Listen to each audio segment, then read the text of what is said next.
Good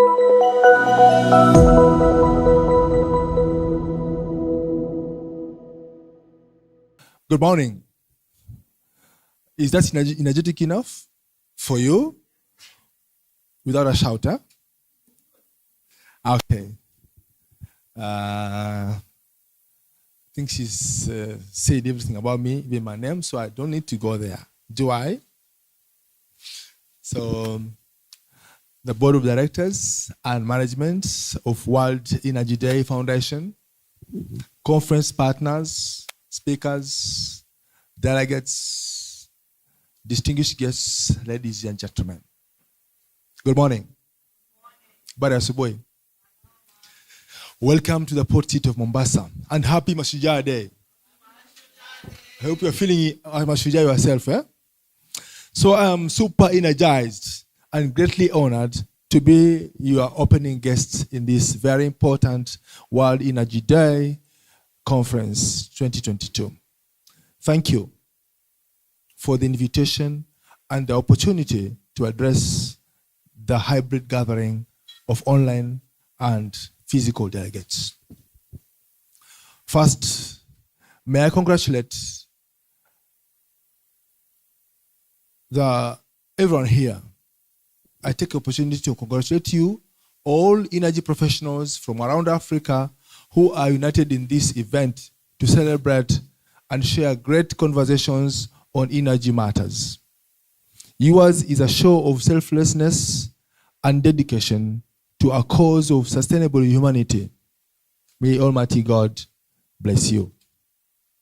Ladies and gentlemen, the theme of this year's conference, Empowering Energy Independence in Africa, Enabling Rural and Urban Renewable Energy Awareness, Access and Affordability, is very, very timely and relevant to the current and future needs of our continent. It sets us in motion to massively seize the opportunities available in this expansive and very dynamic industry. There is no doubt that if we focused on promoting the region's independence and empowerment with maximizing innovations and promoting awareness about rural and urban renewable energy, we will circumvent the erratic global challenges such as the currently persistent skyrocketing fuel prices and crisis. As nations were recovering from the COVID-19 pandemic effects on the energy marketplace, the Russia and Ukraine war added disruptions while supplies were already struggling to meet the surging demand.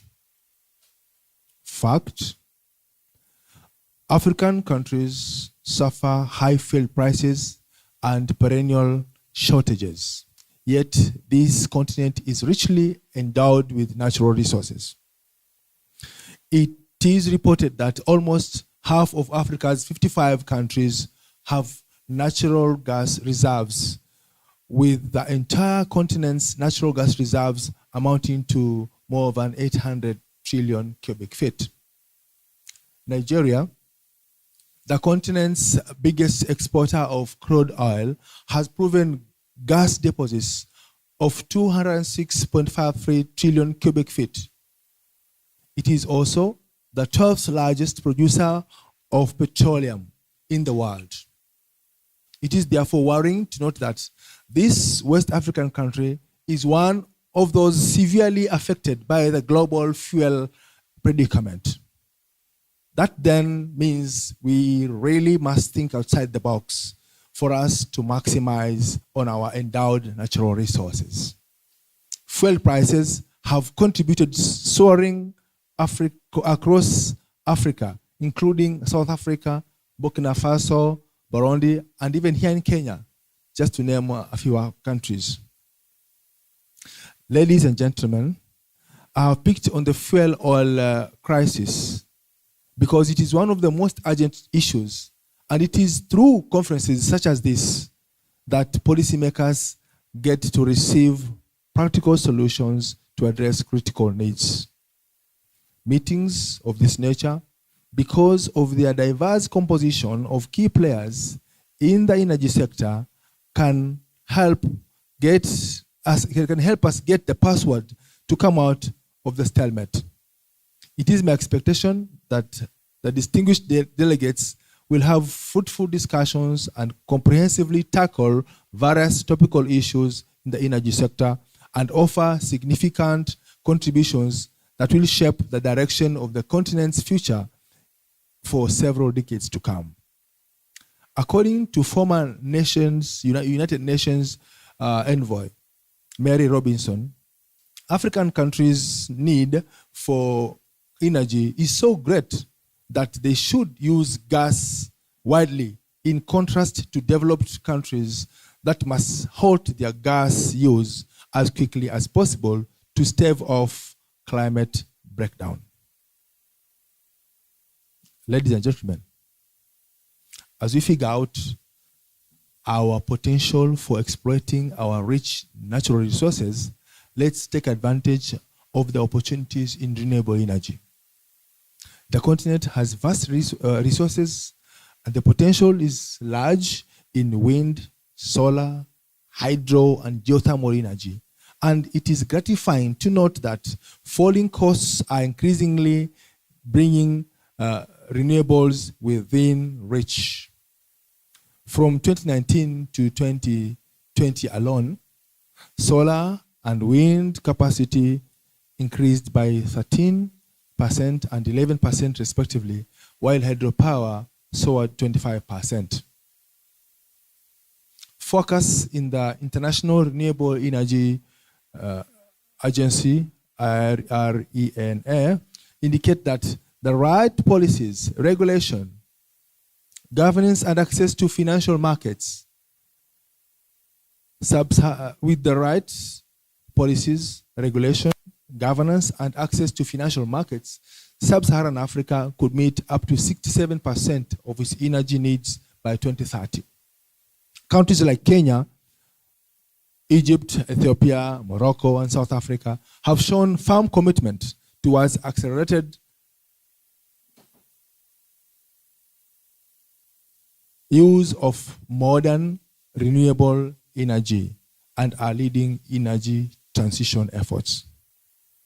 Understandably, therefore, the President of the Republic of Kenya, His Excellency William Samoei Arap Ruto, rooted for renewable energy in his inauguration speech on the 13th of September 2022. In his own words, the President said as follows at Moi International Sports Center, Kasarani. Africa has the opportunity to lead the world. We have immense potential for renewable energy. Reducing costs of renewable energy technologies make this the most viable energy source. Kenya is on a transition to clean energy that will support jobs, local economies, and the sustainable industrialization. In Kenya, we will lead this endeavor by reaffirming our commitment to transition to 100% clean energy by 2030. We call on all African states to join us in this journey. That is a sharp pointer that moving forward, national policies on renewable energy and emissions trends are likely to be reported at top-level national development issues in Kenya. They are going to be top national development issues in Kenya. Indeed, a fortnight after the President made these pronouncements, Kenya Power, which is a publicly listed company in which government has a controlling stake, reportedly announced plans to phase out petrol and diesel-powered vehicles in favor of the electric types as the country shifts to cleaner transport. Many other countries are following suit, and with the current global energy crisis, there is need for a an accelerated scale-up of cheaper and cleaner sources of energy. That explains the continuous rise of renewable energy. A report by the International Energy Agency, IEA, predicts that over the next 26 years, Sub-Saharan Africa will start to unlock its vast renewable energy resources. Solar energy is projected to lead the growth of renewables in the region. I think you know why, yeah? Even now, right? The report shows that only 10% of the continent's hydropower potential is currently being exploited. According to the International Energy Association's online publication, demand for oil is set to grow more than any other fossil fuel in 2022, with oil-related carbon dioxide emissions up by around 180 million tons. You imagine that? 180 million tons of carbon dioxide. And that is just the increase. It's not the total mass of carbon dioxide. That's just the increase. That's key. This has been driven largely by the transport sector, as travel restrictions have been lifted and pre-pandemic commuting and travel patterns have resumed. Means that if there was no COVID, perhaps we would not have measured this rate. Means that COVID enabled us to compare before and after. It goes on to say that due to increases in international air travel, aviation is expected to contribute 75% of the rise in emissions from oil use. Distinguished delegates, online and physical, the prevailing and foreseeable situations are the reason I said in my initial remarks that this theme, the theme of this conference, is very timely, and that there is a huge opportunity to raise awareness on the need for energy efficiency and prudent management across the region. Having said that, it is indeed my belief that this conference will re-energize speakers and participants, online and physical, alike, in critical thinking about initiatives that will give rise to resolutions aimed at improving awareness, access, affordability of renewable energy in rural and urban areas. I'm personally confident that this conference will not pass as just another annual event, since you are here to purposefully congregate and create or strengthen connections, hence build professional communities to exploit opportunities for energy access and affordability for our people. Ourselves, as rural and urban dwellers ourselves, we are called to create awareness about the necessary shift to renewable energy sources within our families and workplaces. We may organize or sponsor sensitization trainings or workshops to cause deepening of the noble message that a sustainable future energy management depends on today's communities developing what I would call hard and conscious bias towards energy efficiency.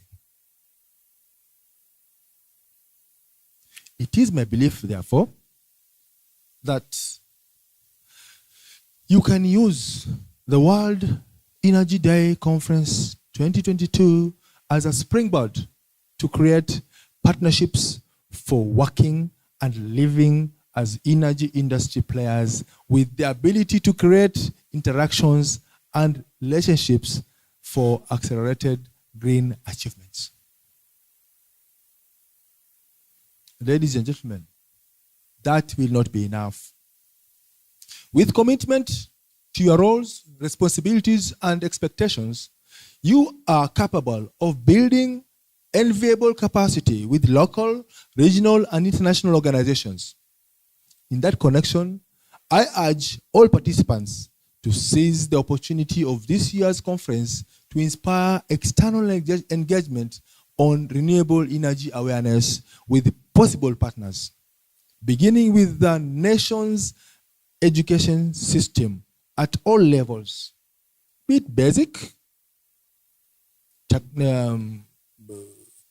technical and vocational education and training, which they keep on calling TVET, secondary level, tertiary level, university level, all levels. Engage them. You want to do this because Africa's future generations deserve, or say, have a right to affordable renewable power, energy efficiency, sustainable transportation, and energy systems integrations. On another note, I hold this strong opinion that strategies for building resilient businesses will not only constitute action plans to run more productively and efficiently, but also workable initiatives for impacting communities with affordable access to sustainable renewable energy for domestic and entrepreneurial use. By and large, there is no more turning a deaf ear to energy efficiency being part of successful business practices that can also elevate customer service skills.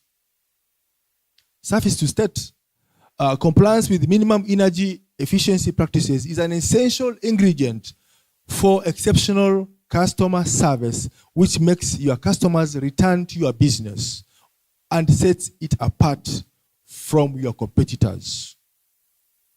In other words, implementing effective energy efficiency is one among a range of key customer service skills, which naturally cannot be found in one person, making team-based approach essential for large businesses seeking to improve energy productivity. Ladies and gentlemen, here in Kenya, the nation generates more than 75% of its electricity from renewable sources, primarily geothermal power and hydropower. Kenya is leading the rest of African countries in terms of renewable energy development as it continues to invest in diverse energy technologies such as wind, geothermal, and small-scale hydroelectrics. However, Kenya and Africa as a whole remain extremely vulnerable to petroleum supply and pricing shocks in international markets because much of hard-earned foreign exchange goes to financing petroleum and oil imports. Having said that, my friends, distinguished guests, may I take this opportunity to give you a few highlights on behalf of Kenya Post Authority about our ongoing structural developments. Construction of phase 2 of the second container terminal at the port of Mombasa is now complete and operational. The new berth, berth number 22, has given the port of Mombasa an additional 450,000 TEUs annual capacity, increasing the port's overall capacity to 2.1 million 20-foot equivalent units, TEUs.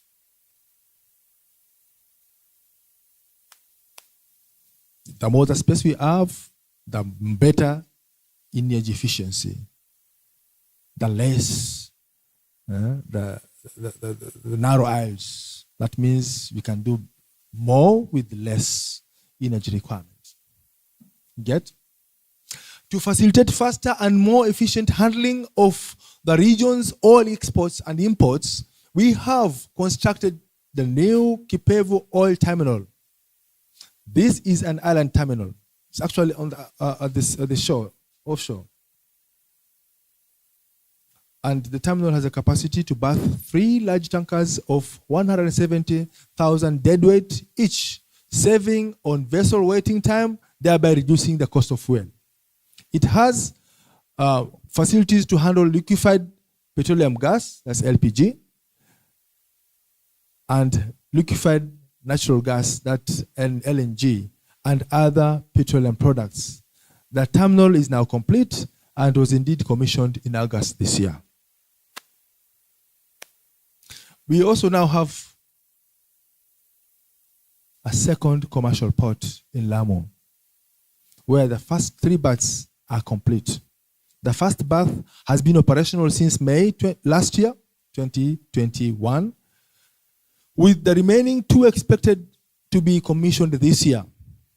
This milestone project begins a new transport corridor in the region, the Lamu Port, South Sudan, Ethiopia Transport Corridor, commonly known as LAPSET, that will link Kenya to her northern neighbors of Ethiopia and South Sudan.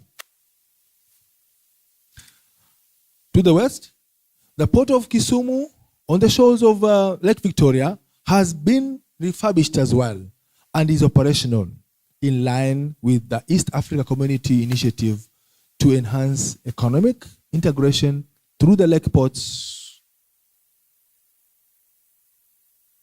That means Victoria included. Business is already booming between the ports of Mwanza, Jinja, and Victoria, opening up trade opportunities for the lake region. Plans are underway to construct the port of Shimoni in Kwale County as the premier fishing port in the country. With our desire to tap into the blue economy, this project will leverage on the fish industry through development of facilities like cold storage, fish processing for exports, and other value addition activities. Finally, to improve cargo evacuation, we have revamped and expanded the Nairobi Inland Container Depot and also constructed another dry port in Naivasha. The 2 facilities are linked to the port of Mombasa through the standard gauge railway, SGR. This linkage has significantly improved cargo evacuation, especially to the hinterlands and the transit markets of Uganda, DRC, Congo, Rwanda, and Burundi. I guess you see the connection between energy, efficiency, and the establishments you have made. Yeah? We are trying to reduce the costs imposed on the customer, on the economy. Yeah? That is energy related. These and many other initiatives have significantly improved efficiency and productivity in our facilities, translating to positive port performance as recorded in our port performance statistics. Ladies and gentlemen, as I conclude, Kenya Ports Authority derives motivation, and this is great motivation, from calls to transition to clean energy. This is in line with the corporate vision, which we say is world-class ports of choice. And also, it is in line with the port greening objectives. And it's also in line with the existing guidelines for design and construction of marine vessels and cargo handling equipment for the port of Mombasa, Lamu, and the ICDs. All new equipment will have more than ever before to take into consideration environmental impacts of energy, protecting health of employees and communities, and improving sustainability of biodiversity surrounding the ports and the inland container depots. This conference, my friends, will be a waste of energy if anyone here fails to implement the resolutions made. With those remarks, I wish you very fruitful deliberations and a successful conference. for that matter. The Energy Day 2022 conference is now officially open.